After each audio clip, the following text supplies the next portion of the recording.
crock pot recipe. However, today's crock pot recipe is an easy one. It's like a dump and go. I've never made it before. Well, I take that back. I've never made it before in the crock pot. I've made it in a pan before. We're gonna try it in the crock pot so you can slow cook all day. We're making garlic butter, steak, and potato bites. But everybody that I see doing this recipe uses stew meat for the crock pot. So I got some stew meat too because obviously I'm gonna try it. But I've never put steak in the crock pot. When I make this on the stove, I always use ribeye.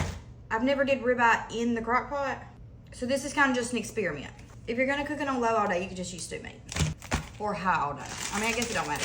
And the little potatoes that I'm using is the baby gold ones. So let's wash them.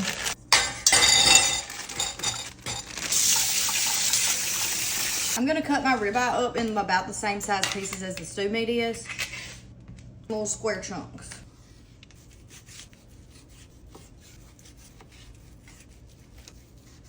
Put the meat in.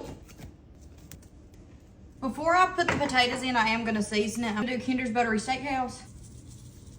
Kinder's Buttery Garlic and Herb. And salt and pepper.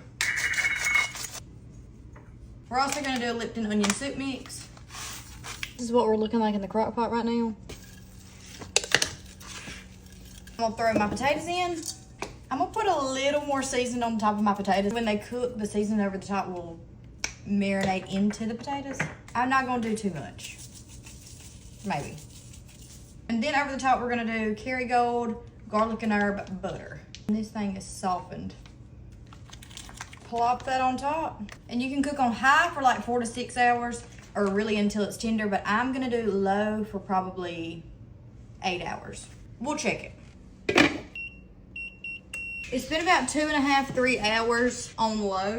And I just started and looked at it. My potatoes are bigger than the potatoes that I would usually normally use for this, so I am gonna put it on high. I'm gonna change it over to high, and we're gonna do high for like 3 or 4 hours. I have about 2.5 hours left on my crock pot on high, but I just opened it up to see it. And I think I'm gonna put another stick of butter in there because I did use a lot of meat and a lot of potatoes, so I'm gonna do almost a whole stick of butter. I'm gonna put some minced garlic all in there too. Colton, if you don't shut the hell up. And then we're gonna let that go for another 2.5 hours.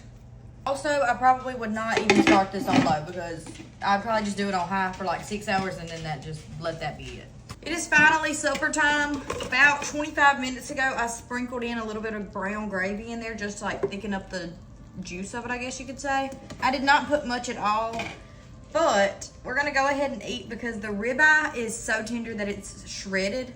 And the stew meat, it's tender, but definitely not as tender as the ribeye. Let's taste it. Here's what it looks like. I'm gonna get a little bit of steak, potato, and the juice.